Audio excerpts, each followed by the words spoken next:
right, welcome back to The Big Picture. I'm Colin. She's Bryn. Right now, we are joined by Dr. Charles Smialek, the Pickerington Superintendent. So, Pickerington, much like every district around Central Ohio, has really been trying to figure out the future of school funding. And like a lot of districts, that is uncertain, especially coming into the future. There's a special meeting regarding a proposed levy that voters would go on to. Why, in the eyes of the district, is this levy really needed?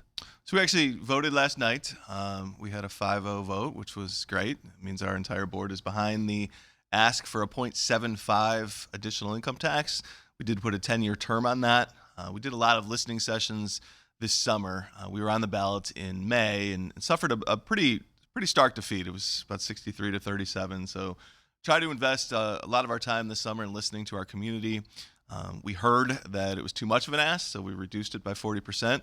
We heard that it was a forever tax, so we put a 10-year term on it.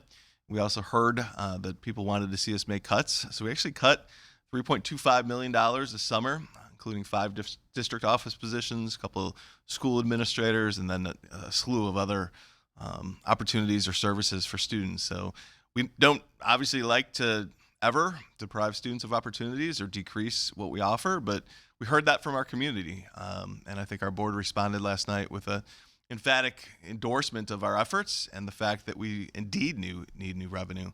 We have not actually passed new money since 2011, which is a long time for a district to go without passing some type of increase in operating revenue. We've run a deficit since 2022, and we will actually run out of cash by 2029. So the need is real, and we are hopeful our community will support us. So when you came to Pickerington from Northeast Ohio about 2 years ago, did you know that you were going to be faced with all these budget shortfalls and these financial challenges with the district, kind of navigating that? Did you know that was going to be on your plate as superintendent? In all honesty, I thought we had a little bit longer. The previous 5-year forecast had assumed that the Fair School Funding Act would be implemented completely.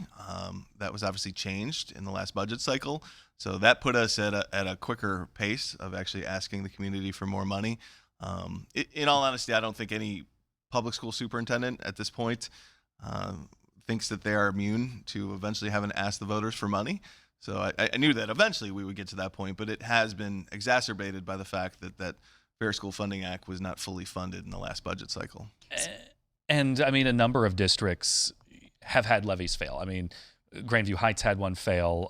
Marysville Local had one fail. Jonathan, like all of these districts have, within really the past couple of years, have faced an increasingly steep uphill battle to get money passed.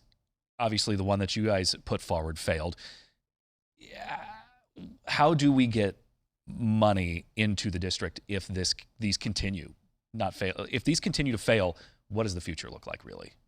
I would love to, say there's some type of optimism that, the state is going to step up to a higher degree.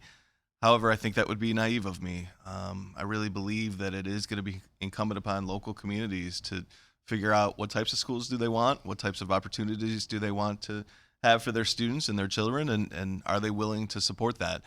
We've seen a decrease in state funding. State just 20 years ago was supporting public education at a 48% rate. It's down to 37% now. It's going to continue to decrease as we implement these different reforms that we've seen.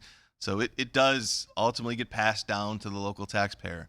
I'd love to say that the pendulum will swing back, but again, I think that would be a naive proposition. Mm-hmm. So let's say it does pass in November. What are the first priorities for tackling when you get this money? To be honest with you, this was a relatively conservative ask given our growth.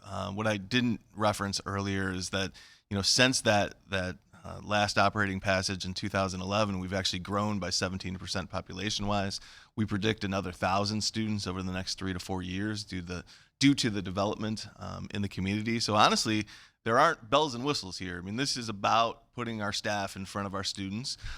We have stripped all of the administrative or support positions out of the actual staffing plan. So what we are putting forward represents our need to keep reasonable class sizes, to keep the opportunities that we have. And worst case scenario, the district goes insolvent, can't pay its bills in 2 years. What does that look like? If you really get to that point, then the state comes in and takes over.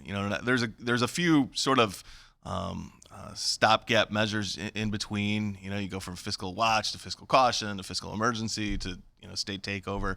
So obviously, we always want to have local control, and we would implement the steps necessary to do that. The steps necessary to do that, if we really got to that point, get pretty ugly. You're talking about reduced days for students. You're talking about elementary class sizes at 30 or 32. Really, difficult propositions for our families and our communities. Yeah, and so you had all those listening sessions over the summer. So you've listened to what people want. You were giving the example of they didn't want a forever tax; they just wanted it to be 10 years. When talking and getting their feedback with them, what is your final message for these residents in the Pickerington School District, the neighbors that maybe don't have kids or something? Why should they reinvest and want to see these tax dollars going back to the school district? In the end, communities are known by the schools they keep, and we have an extremely strong school district that is a destination district. People come here for the schools. We want to continue to be that. We don't want to revert to state minimums. We can if we have to, if we can't get funding, but that hurts property value, that hurts civic pride, that hurts folks moving in. You want to be an attractive, up-and-coming school district, and we are still that. This is an exciting district to be a part of, and we want to continue that momentum. And obviously this levy that you're proposing, that voters will take a look at this fall, it's at a reduced level of what you put forward. So with less money coming in, is this a Band-Aid to a larger problem? Will we have to go back to the voters again? We have had that honest conversation with the community. In fact, I like to try to remember specific quotes, and one sort of sentiment that came out of some of those listening sessions is, tell us what you need for 5 years. And that's essentially what we've done. This gets us to 2030, 2031 potentially. And so, people understand going in that this is not a forever solution. We will have to continue to advocate locally. We certainly advocate from a statewide perspective, but again, being realistic, it's a local community issue. All right. Well, thank you so much for coming in and talking about this. We really appreciate the forum. Thank you for the opportunity today. Yes. All right.